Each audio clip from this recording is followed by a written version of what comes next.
थै होगोन थेवब्लाबो तामुलपुराव थाङा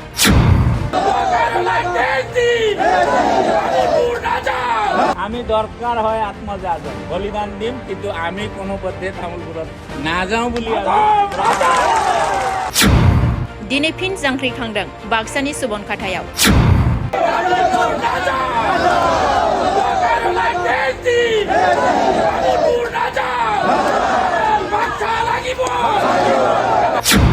गोबां सुबुंनि नुजाथिनायाव जांख्रिखांदों सुबनखाथा ओनसोलनि रायजो राजाफोरा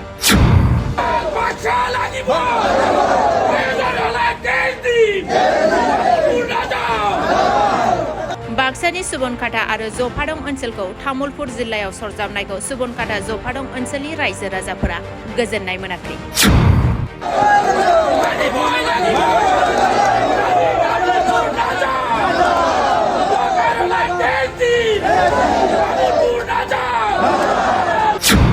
बेनिखायनो बेरेखा खालामनानै जावरिखांदों सुबनखाथा जफादं ओनसोलनि थागिबिफोरा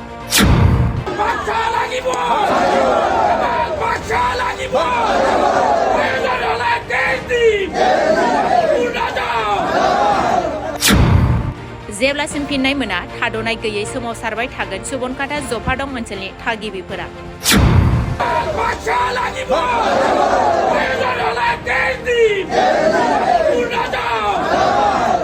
बेखौ लानानै सुबनखाथा जफादं नागरिक सचेतन मन्चनिफ्राय लोब लोब सुबुंनि नुजाथिनायाव जांख्रिखांदों सुबनखाथा जफादं ओनसोलनि थागिबिफोरा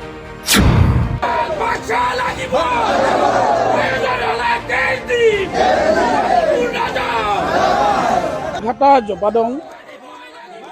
সচেতন নাগরিক মঞ্চৰ অধীনত অন্তৰ্গত আমাৰ যিটো কাৰ্যসূচী এই কাৰ্যসূচী আমাৰ আজি 9 নম্বৰ কাৰ্যসূচী আছিলে আজি আমাৰ কাৰ্যসূচী আছিলে মুণ্ডন কাৰ্যসূচী প্ৰতিবাদৰ লক্ষ্য আছিলে আমাৰ ৰাইজ উত্তৰ অঞ্চলৰ জনসাধাৰণ তামুলপুৰলৈ নাযায় কোনো পধ্যে তামুলপুৰ নাযায় তেখেতসকলে বাক্সা জিলাত থাকিব বিচাৰে আমিও বাক্সা জিলাতে থাকিব বিচাৰোঁ আমাৰ ৰাইজে প্ৰয়োজন সাপেক্ষে টেষ্ট দিবলৈ সাজু আছে তথাপিও তামুলপুৰত যোৱাৰ কাৰণে কোনো ৰাইজ আমাৰ সাজু নাই ৰাজি নহয় গতিকে আমাৰ সকলো ৰাইজ বাক্সা জিলাতে থাকিব আমাৰ এই কাৰ্যসূচীক লৈ যোৱাকালি প্ৰেছ মিডিয়াৰ যোগে জনোৱা হৈছিলে যে আজিৰ দিনত আমাৰ মুণ্ডন কাৰ্যসূচী আছিলে কিন্তু বিভাগীয় কৰ্তৃপক্ষই আমাৰ ওপৰত কিছু প্ৰেছাৰাইজ কৰিলে তেখেতসকলে অনুৰোধ কৰিলে যে এইটো কৰিব নালাগে আপোনালোকে আলোচনাৰ মাধ্যমত আহক এই বুলি আজি আমাক বাক্সা জিলাৰ কাৰ্যালয় এছপি ছাৰে মাতিছে এইটো তাত যোৱাৰ বাবে আমাৰ এতিয়া প্ৰতিনিধি দল এটা যাব যাই আমি তাত আলোচনাত বহিম যদি আমাৰ আলোচনা ফলপ্ৰসূ হয় তেতিয়াহ'লে আমি হয়তো এই আন্দোলনৰ কাৰ্যসূচী স্থগিত ৰাখিম বা আমি বাতিল কৰিম যদি আমাৰ ফলপ্ৰসূ নহয় তেতিয়াহ'লে অহাকালিৰ পৰা আমাৰ আগন্তুক দিনলৈ যেতিয়ালৈকে আমাক বাক্সা জিলাত সংযুক্ত কৰি নাৰাখে তেতিয়ালৈকে আমি আন্দোলন কাৰ্যসূচী চলাই গৈ থাকিম সেইটোৰ কাৰণে আমাৰ ৰাইজ এইটো দৃঢ় প্ৰতিজ্ঞ হৈয়ে আছে আৰু যদিহে পৰিৱেশ পৰিস্থিতি চাই বিভাগীয় কৰ্তৃপক্ষই আমাক বাধ্য কৰাই আমাৰ দাবীত এইখিনি কাৰ্যসূচীত মানি নলয় তেতিয়াহ'লে আমি বিভিন্ন ধৰণৰ কাৰ্যসূচী লোৱাৰ কাৰণে আমাৰ ৰাইজ সাজু হৈ আছোঁ প্ৰয়োজন হ'লে আমি